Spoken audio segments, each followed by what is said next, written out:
Good freaking morning. It is semi-final day and I am so excited. Hey, my name's Jay. I'm 20 and I have a dream.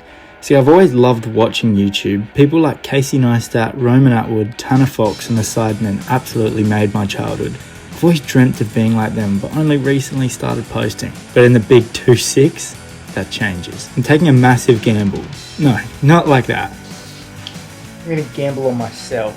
I've quit my job cleaning pools and I'm gonna post a video every day for 100 days. No run! The toe of this bat has come up nicely after my little restoration yesterday. The grip's looking nice. Hopefully I can do a couple of those ones. Maybe even one or two of those ones. But the other little slight inconvenience of today is it is election day in South Australia, so I have to go vote. Seems like a lot of admin, but hey, first things first, I'm gonna make some breakfast because I am goddamn hungry. All right. Last night, I put all of my cricket stuff out to dry because from the net session yesterday, it was wet. All right, let's get some freaking breakfast going and let's get after it. I'm so excited for cricket today.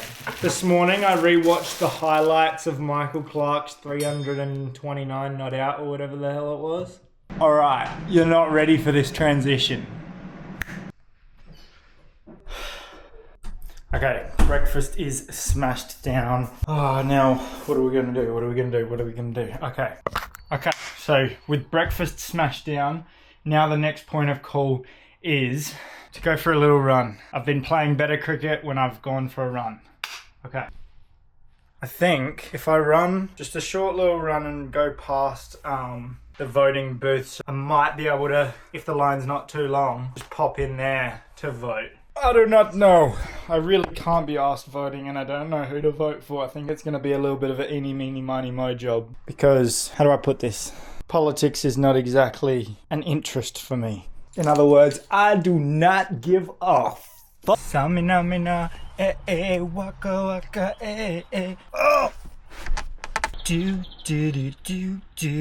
Let's go for a run, potentially vote, and probably not have any fun. Nah, the running part will be fun. Alright, well, that line was like genuinely a quarter of the length than it was the last time I voted. And it's only like 1.5 k's from my house to the voting booth. So on the way back home now, let's freaking go. Have a shower, brush my teeth, and get bloody ready for cricket.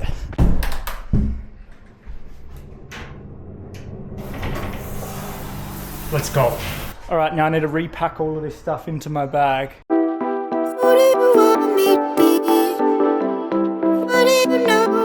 Working black surroundings, guess I'm nocturnal, can't be white and not verbal. Alright, I won the toss here and elected to bowl first. Main reason behind that is whatever we do second, there's going to be a lot more pressure on. And our batting lineup is much more older and experienced than our bowling lineup. And so I thought it would be better for us to be dealing with the higher pressure scenario than the younger bowling lineup.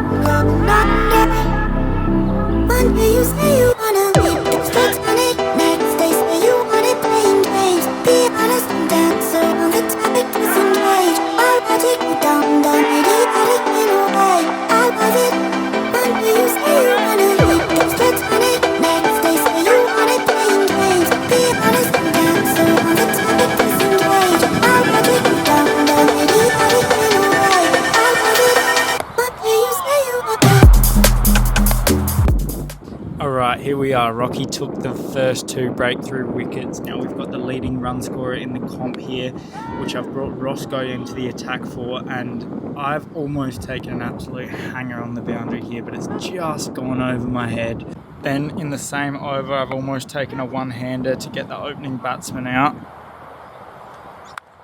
I've brought Leon on to bowl from the other end, who's almost taken the key wicket in his second over. Yes. After dropping a one-hander to my right just a few overs ago, I take an even harder catch diving forward this time to dismiss the same batsman.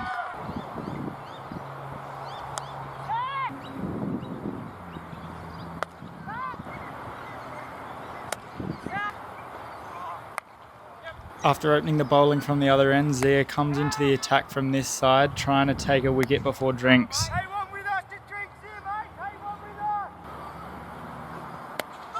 We in fact did not take one with us to drinks, and it's 3 for 84 after the first session. Rainer comes into the attack first over of this session and almost gets the key wicket first ball, but it just goes over his head.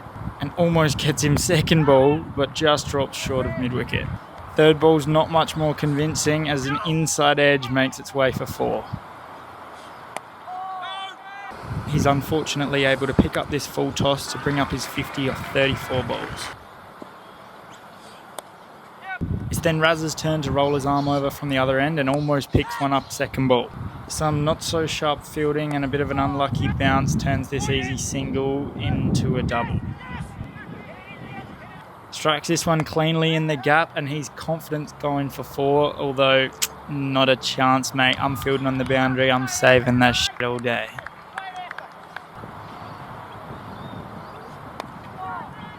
Now Rainer could have had him here but dropped at mid-wicket for 58. Will this be a costly drop?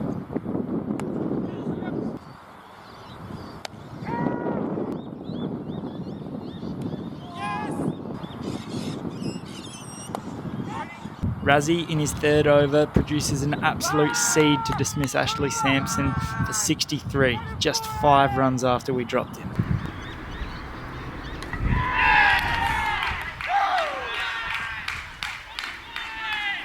Their captain into bat now, who's another big hitter, picks one up off of his shin here to hit his first boundary.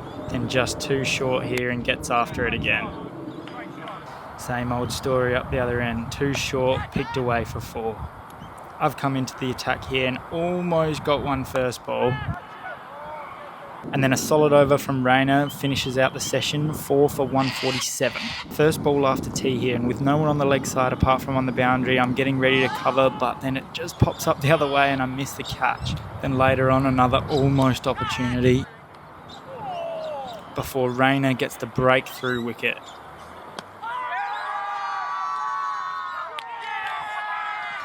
And then this one floated up there nicely and actually got a bit of grip, found the outside edge and just chops short of the 63-year-old in gully.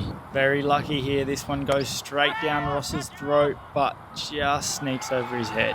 Not much to say here, just a beautiful shot over cover for 4. After 4 beautiful overs to start the day, I bring Rocky back on from this same end. Gets hit for 4 this ball and this ball. But his brother up the other end almost picks up a wicket here, dropping short of 63-year-old Cheech again, but striking some fear into his eyes, clean bowls him next ball. Rocky finds the outside edge here before having a drop catch at square leg. He then finds the top edge again.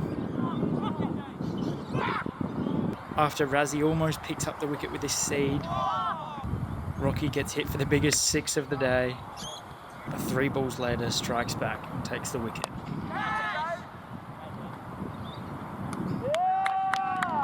A good over from Raz puts the pressure on. And Rocky almost takes his 4th with one just going over square leg. But later that over, he gets his 4th wicket. And then in his next over, picks up his 5th.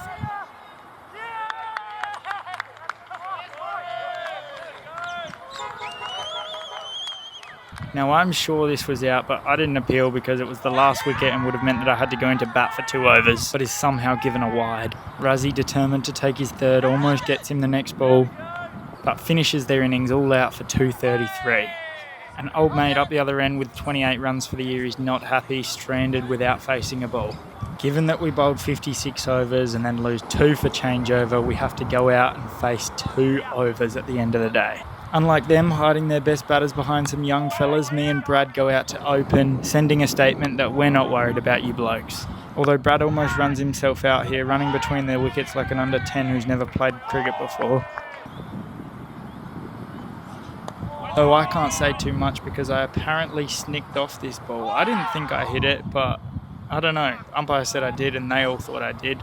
Keeper dropped it anyway, so who cares? Bradley trying to help me out getting off the mark, but I didn't want to risk anything, and so send him back. We run a leg by here, which gets me on strike with 5 balls left. After defending nicely, a bit of a stupid shot trying to get off the mark here,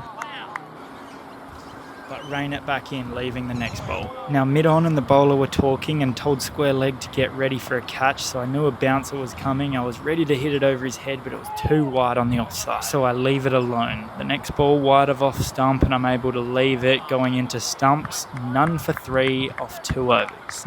We now have to come back tomorrow to chase 230 more runs in 60 overs. Come back tomorrow to see how we go. Good night. I love you so much. I'll see you tomorrow.